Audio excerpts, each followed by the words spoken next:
어제 말씀은 올바른 말에 대해서 이야기했습니다. 그리고 오늘 말씀은 세상의 악한 지혜와 하늘의 선한 지혜를 대조해서 오늘 본문 말씀을 통해서 말해주고 있습니다. 삶의 선한 열매가 맺히는 자는 하늘로부터 참된 지혜를 받은 자이고, 그 삶의 시기와 다툼 등 악한 열매가 맺히는 자는 스스로 지혜롭다 여기는 사람입니다. 그래서 아무리 내가 하나님의 지혜라라고 말할지라도 그의 것은 땅의 것이라라고 오늘 본문 말씀은 말해주고 있습니다. 13절을 보면 너희 중에 지혜와 총명이 있는 자가 누구냐? 그는 선행으로 말미암아 지혜의 온유함으로 그 행함을 보일지니라. 만약 우리에게 나타나는 지혜와 총명이 있다면 그것이 하나님께서 허락하셨음을 선한 행실을 통해서 보여야 한다고 제시하고 있습니다. 야고보가 전달하는 이 말은 잘했냐, 못했냐를 구분하기 위한 말이 아닙니다. 영적인 교만에 빠진 사람들에게 참된 지혜를 갖기를 바라는 마음에 전달하고 있습니다.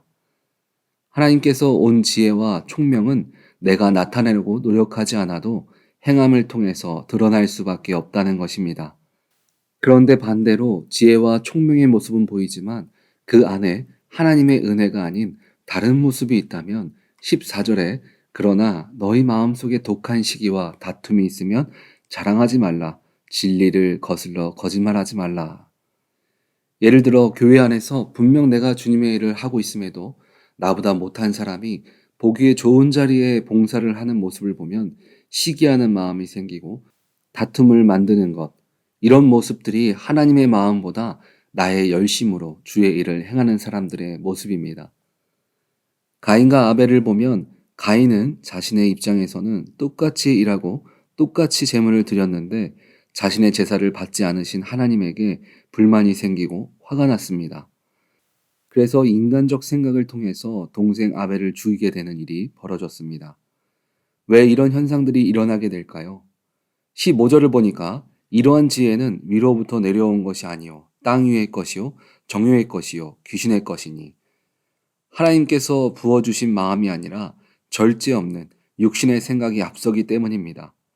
내 생각의 주인이 우리 자신이 되었기 때문에 나타나는 모습입니다.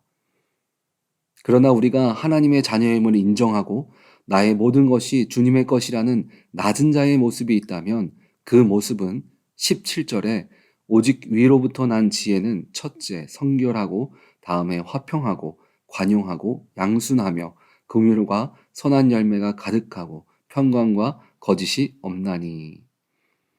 우리는 건강한 교회, 행복한 가정, 복이 넘치는 일터를 꿈꿉니다.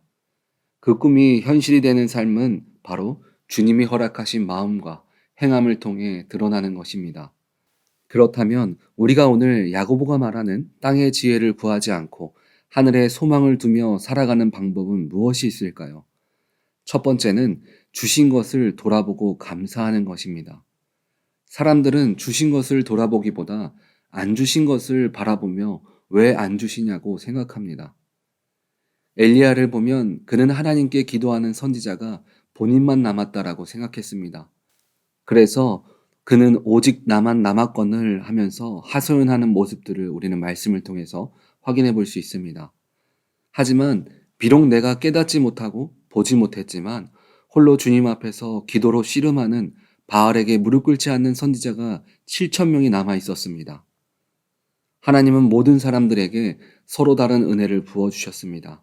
그렇다면 나에게 주신 주님의 은혜를 어떻게 발견할 수 있습니까? 마태복음 6장 33절의 말씀처럼 그런즉 너희는 먼저 그의 나라와 그의 의를 구하라. 그리하면 이 모든 것을 너희에게 더하시리라. 주님의 나라를 구하는 자들에게 우리에게 허락하신 은혜를 발견할 수 있습니다. 은혜를 사모하는 자에게 주님은 우리가 볼 수 없는 것들을 보게 하심을 믿으시기 바랍니다. 두 번째는 주님께서 허락하시는 지혜와 믿음을 구하는 삶을 살아야 합니다. 오늘 본문의 영적으로 교만한 사람들의 문제는 주님께 구하지 않고 내 것을 자랑했습니다.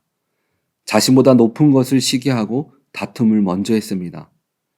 그런데 예수님은 요한복음 16장 24절을 통해서 이렇게 말씀하고 계십니다. 지금까지는 너희가 내 이름으로 아무것도 구하지 아니하였으나 구하라 그리하면 받으리니 너희 기쁨이 충만하리라. 사람의 마음이 앞서기보다 주님의 이름으로 우리가 받을 것, 쓸 것을 먼저 구할 때 허락하신다라고 말씀해 주셨습니다. 우리가 기억해야 할 것은 나의 노력과 내 힘으로 얻은 지혜는 한계가 있다는 것입니다. 내가 만들고 내가 주님이 주신 것과 같은 믿음의 모습을 보여야 하기 때문에 그 안에는 더욱 짜증도 나고 거칠어지게 되는 것입니다. 그러나 하나님이 허락하신 은혜는 부족함도 안 맞는 것도 없습니다. 우리가 감당하고 행할 수 있는 은혜를 우리들에게 부어주십니다. 세 번째는 주님 안에서 화평을 가져야 합니다. 화평은 두 가지를 말합니다. 하나는 하나님과의 화평이고 또 하나는 사람과의 화평입니다. 베드로는 불같은 사람이었습니다. 예수님이 잡혀가실 때 그는 제사장의 종의 귀를 베어버렸습니다. 물론 베드로는 예수님이 돌아가시기 전부터 제자로 주님께 말씀을 배운 사람이었습니다. 그리고 예수 그리스도가 하나님의 아들임을 고백도 하였지만 이전에 그의 신앙의 모습은 보여지는 모습을 위한 신앙이었습니다. 그래서 주님이 이제 죽을 것이라고 했을 때 그는 믿음의 본심이 드러났습니다. 그러나 부활하신 예수님을 만나고 화평을 이룬 후에는 그의 모습은 불같은 모습보다 주님 안에서 화평을 이루어 나가는 것을 우리는 볼 수가 있습니다. 하나님과 관계를 바로 하는 것이 최고의 지혜입니다. 우리는 하나님과 화목하고 평안할 때 주님께서 허락하신 은혜를 발견할 수도 있고 우리가 구한 것을 얻을 수도 있습니다. 그리고 주님과 관계가 화평한 자가 사람과의 관계도 화평을 누릴 수 있는 것입니다. 우리의 힘으로는 서로 다른 생각과 마음을 가진 사람들이 하나가 되는 것은 어려운 일입니다. 각자의 소견이 옳은 대로 회의를 하고 그룹을 끌어가다 보면 언제 그 꼴에 도착할지 모릅니다. 하지만 서로 다른 사람들이 하나의 성령님과 화평을 이룰 때는 달라집니다.